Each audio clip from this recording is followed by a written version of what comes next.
জল বাড়ছে তিস্তায়, অথচ এদিকে শিলিগুড়ি জল পাচ্ছে না। তার কারণ জলের সঙ্গে তো পলিও আসছে, সেডিমেন্ট আসছে, আর তারপরে পরিশ্রুত পানীয় জল পাওয়া মুশকিল হয়ে যাচ্ছে। গতকালের পর আজও দেখা যাচ্ছে শিলিগুড়ির বিভিন্ন ওয়ার্ডে জলের সমস্যা মেটানোর কোনো উপায় রয়েছে? পুরসভা কি ভাবছে? আমার সঙ্গে পার্থপ্রতিম রয়েছেন, বলতে পারবে পার্থপ্রতিম? সমস্যা কিন্তু স্বাভাবিক হবে তা কিন্তু এখনো পরিষ্কার নয়। কারণ আমরা জানি নরসিংহে লাগাতার বৃষ্টি চলছে, আধেরে কিন্তু ভুলে পেরে উঠছে তিস্তা। আর এই তিস্তার জলই কিন্তু ভরসা শিলিগুড়িবাসী।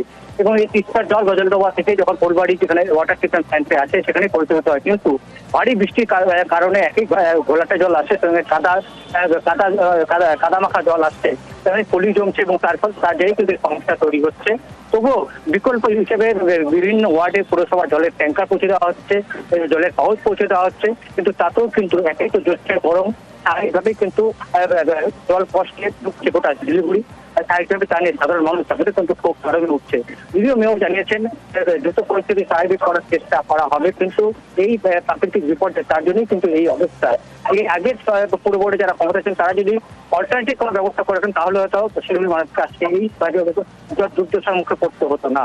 স্বাভাবিকভাবেই সব মিলিয়ে শিলিগুড়ি জলের কষ্টে কিন্তু ভুগতে কোথা ছিল। ধন্যবাদ। 3 দিন ধরে জলের খুবই কষ্ট, জল নাই। কালকে বিকালে ছিল অনুপযোগী জল, খাওয়ার মতো না। খাওয়া কেন, বাথরুমও বন্ধ করা যাবে না এই জল দিয়ে, এত বাজে জল দিছিল। খুবই খারাপ। বিকল্প কি করছে? কই বিকল্প ওই 1-2টা জায়গায় দিছে, তাও ভিড়, প্রচন্ড ভিড়, জল লিমিটেড। এত বড় ওয়ার্ড, এত বড় শিলিগুড়ি, তাও ঠিক মতো অ্যালাউন্স করা নাই, মানুষ কনসাস নাই। জায়গায় জায়গায় ওয়ার্ডে 2টা করে টাঙ্কি দেখ, হ্যাঁ, দিলেও একটা সমস্যা মেটে। আমাদের এখানে জলের একমাত্র বিকল্প জায়গা হচ্ছে তিস্তা।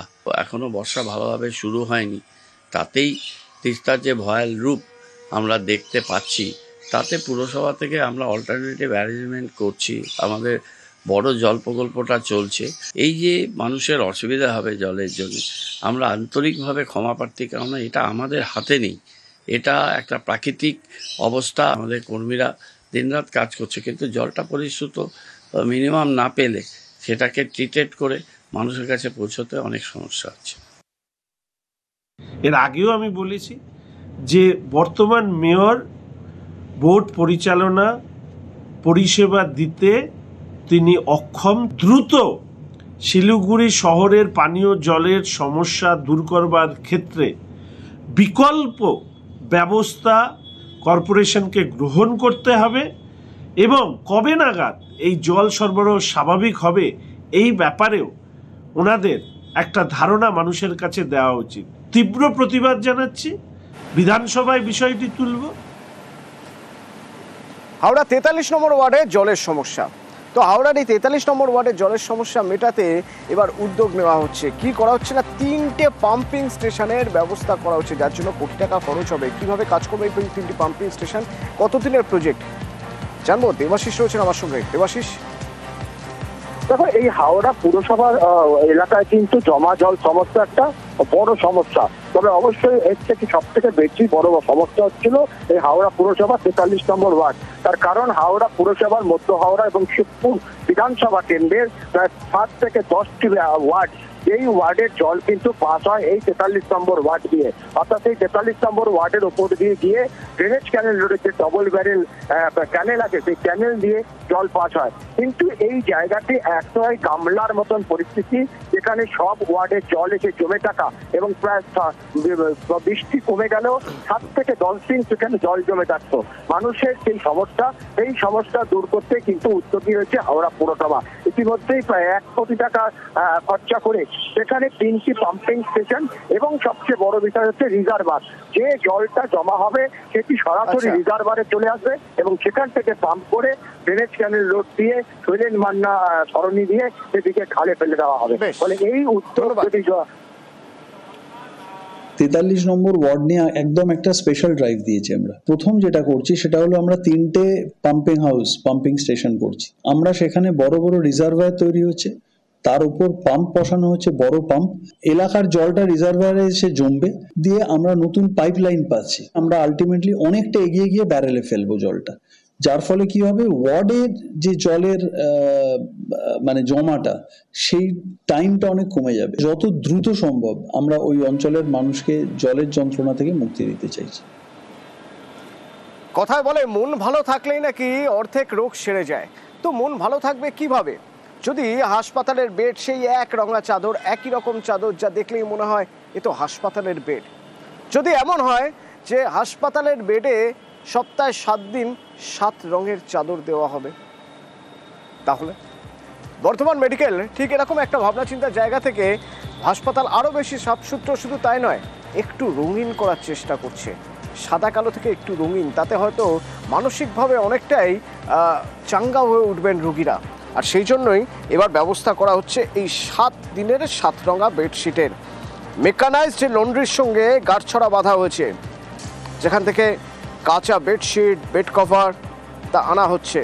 তো এই ভাবনা চিন্তার শুরুটা কোথা থেকে, কিভাবে কাজ হবে? শরদিন্দু রয়েছে ফোনে আমার সঙ্গে, বলতে পারবেন। শরদিন্দু, রক্তের দাগ লাগা নোংরা মলিন বিছানা নয়, এবার 7 দিনে 7 রঙা পরিচ্ছন্ন বেডশিট পাচ্ছেন বর্ধমান মেডিকেল কলেজ হাসপাতালের রোগীরা।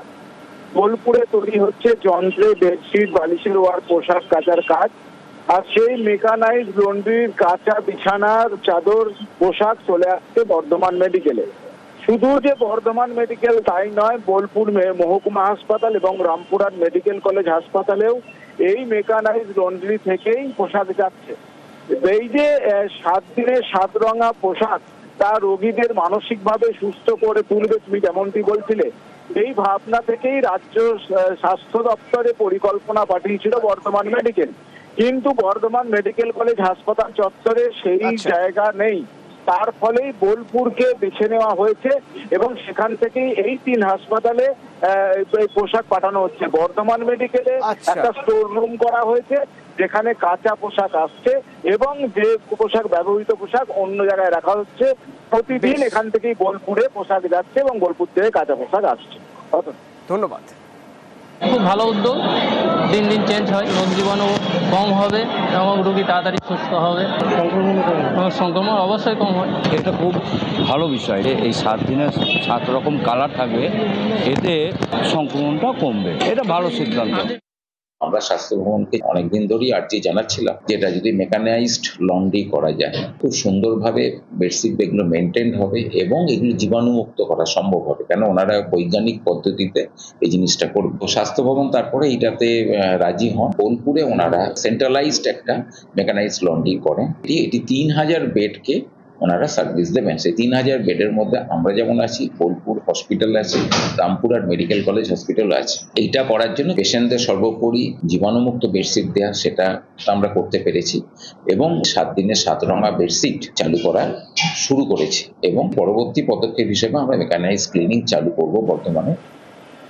কোচবিহারের মাথাভাঙার নিশিগঞ্জ বাজার সেজে উঠছে, 108টা স্টল লাগানো হবে, সারিয়ে তোলা হচ্ছে নিশিগঞ্জ বাজার। আমার সঙ্গে রাজেশ রয়েছে। রাজেশ, আমি একটু এই নিশিগঞ্জ বাজারের গুরুত্ব জানতে চাইবো তোমার থেকে, যে এই বাজারে মাথাভাঙার এই জায়গায় কতটা গুরুত্বপূর্ণ।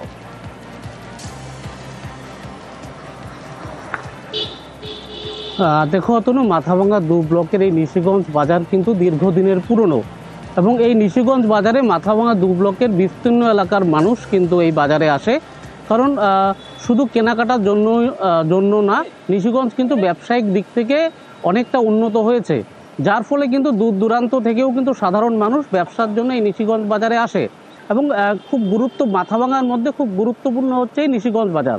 দীর্ঘদিনের পুরনো বাজার হওয়ার দরুন কিন্তু এত পরিমাণে সেখানে দোকান বসেছে, সাধারণ ক্রেতাদের কিন্তু সমস্যায় পড়তে হয় কোনো কিছু সামগ্রী কিনতে। সরু সরু গলি এবং বৃষ্টির দিনে বিশেষ করে কিন্তু জল জমে থাকে, যার ফলে কিন্তু ব্যাপক ভোগান্তির মুখে পড়তে হয় ক্রেতাদের পাশাপাশি ব্যবসায়ীদের।